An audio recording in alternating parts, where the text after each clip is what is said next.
ये है दुनिया का सबसे खतरनाक और पावरफुल पॉइंट।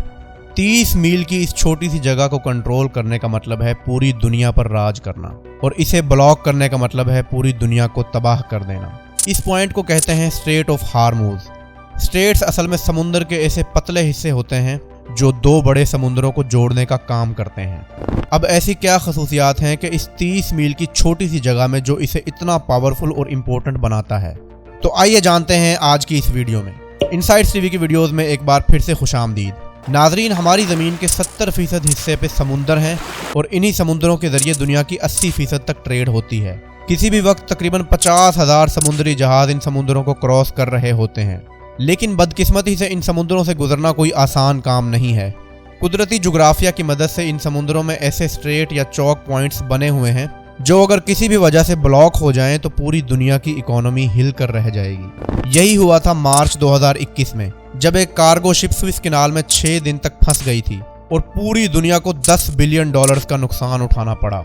इसके अलावा भी दुनिया में बहुत से चौक पॉइंट्स हैं, जैसे पनामा कैनाल जो पैसिफिक और अटलांटिक ओशन के दरमियान ट्रेड को कंट्रोल करता है, केप ऑफ गुड होप जो पूरे अफ्रीकन कॉन्टिनेंट की ट्रेड फ्लो को कंट्रोल करता है, स्ट्रेट ऑफ गिब्राल्टर जो कि मेडिटेरेनियन और अटलांटिक ओशन के दरमियान ट्रेड को कंट्रोल करता है, डेनिश स्ट्रेट बाल्टिक और नॉर्थ सी के ट्रेड को कंट्रोल करता है, तुर्किश स्ट्रेट मेडिटेरेनियन और ब्लैक सी के दरमियान ट्रेड को कंट्रोल करता है, और आखिर में द स्ट्रेट ऑफ मलाका जो पैसिफिक और इंडियन सी की ट्रेड को कंट्रोल करता है।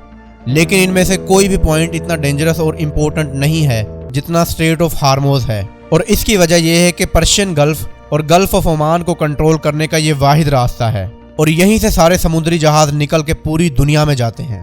अब पर्शियन गल्फ बहुत इंपॉर्टेंट जगह है क्योंकि 8 कंट्रीज अपनी कोस्ट लाइन इसके साथ शेयर करते हैं, जिसमें ईरान, इराक, कुवैत, सऊदी अरब, बहरीन, कतर, यूएई और ओमान शामिल हैं। इनमें से 4 मुल्कों के लिए बाकी दुनिया से कनेक्ट करने का वाहिद रास्ता ही स्ट्रेट ऑफ हार्मोज है। अब अगर आप मिडल ईस्ट के बारे में थोड़ा सा भी जानते हैं तो ये तो आपको पता ही होगा कि मिडल ईस्ट की पहचान इनका तेल है। ये तेल आज भी हमारी दुनिया का सबसे बड़ा एनर्जी सोर्स है। पूरी दुनिया की 33% तक एनर्जी कंजप्शन तेल से होती है, चाहे वो ट्रांसपोर्ट के जरिए हो जैसे कि गाड़ी, ट्रेन, जहाज या बिजली बनाने वाले पावर प्लांट्स। इन तमाम सेक्टर्स में 70% तक तेल इस्तेमाल होता है। अब ऑयल का मसला ये है कि ये दुनिया में बहुत कम जगहों पे पाया जाता है।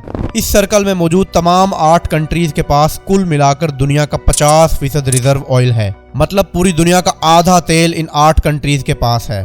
और बात सिर्फ यहाँ खत्म नहीं होती, बल्कि दुनिया का 40% नेचुरल गैस रिजर्व भी इस सर्कल में मौजूद मुल्कों के पास है। अब नेचुरल गैस तेल और कोयले के बाद दुनिया का तीसरा सबसे बड़ा एनर्जी सोर्स है। ब्रिटिश पेट्रोलियम के मुताबिक ईरान के पास दुनिया में सबसे ज्यादा गैस रिजर्व हैं।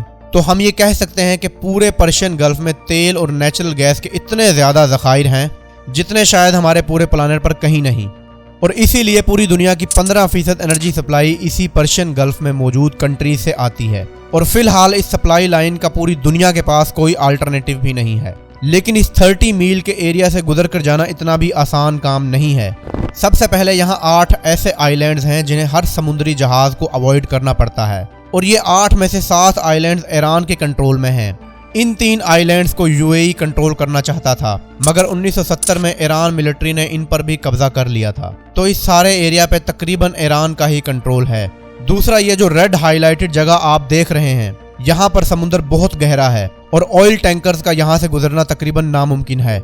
इतनी मुश्किलात के बाद पर्शियन गल्फ से निकलने वाला मेजॉरिटी तेल ईस्ट एशिया की तरफ जाता है, जिसमें से 76% तो सिर्फ इन 5 कंट्रीज के पास जाता है। सबसे पहले आता है चाइना। चाइना दुनिया की दूसरी सबसे बड़ी इकोनॉमी है और दुनिया में सबसे ज्यादा पेट्रोल इंपोर्ट करने वाला मुल्क है।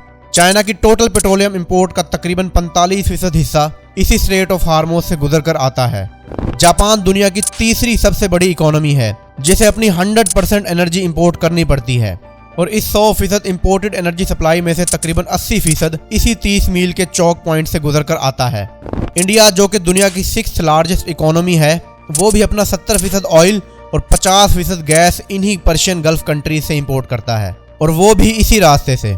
इसी तरह साउथ कोरिया जो कि दुनिया की 10th लार्जेस्ट इकोनॉमी है, अपना 70% तेल इन्हीं पर्शियन गल्फ कंट्रीज से टैंकर्स के थ्रू इंपोर्ट करता है। जो इसी 30 मील के स्ट्रेट ऑफ हार्मोज से गुजरकर आते हैं। तो अगर ये 30 मील की छोटी सी जगह किसी भी वजह से लंबे अरसे के लिए ब्लॉक हो जाए तो दुनिया की दूसरी, तीसरी, छठी और 10वीं इकोनॉमीज बिल्कुल कोलैप्स कर जाएंगी। और इसी तरह पर्शियन गल्फ में मौजूद इन तमाम 8 कंट्रीज का सोर्स ऑफ रेवेन्यू भी खत्म हो जाएगा और एज अ रिजल्ट पूरी दुनिया में एक जबरदस्त इकोनॉमिक क्राइसिस आ जाएगा। इसीलिए ये जगह दुनिया का सबसे खतरनाक और इम्पोर्टेंट चौक पॉइंट है और यही वजह है कि दुनिया के सारे सुपर पावर कंट्रीज इस पर कड़ी नजर रखते हैं। अमेरिका ने भी इसीलिए यूएई, ओमान, इराक, सऊदी अरब और बहरीन में दर्जनों मिलिट्री बेसिस बनाई हुई हैं ताकि वो ईरान पर नजर रख सके और वो ऑयल की स्मूथ सप्लाई को यकीनी बना सके। दूसरी तरफ ईरान पहले ही किसी भी जंग की सूरत में कई दफ़ा ये स्ट्रेट ब्लॉक करने की धमकी दे चुका है और अगर ऐसा हो गया तो ना सिर्फ ग्लोबल इकोनॉमी हिल के रह जाएगी बल्कि मुमकिन है कि वर्ल्ड वार 3 की भी शुरुआत हो जाए। अगर आपको इनसाइट्स टीवी की ये वीडियो पसंद आई है तो इसको ज़्यादा से ज़्यादा लाइक और शेयर करें और इनसाइट्स टीवी को सब्सक्राइब करना ना भूलें। मिलते हैं अगली वीडियो में। अल्लाह हाफिज़।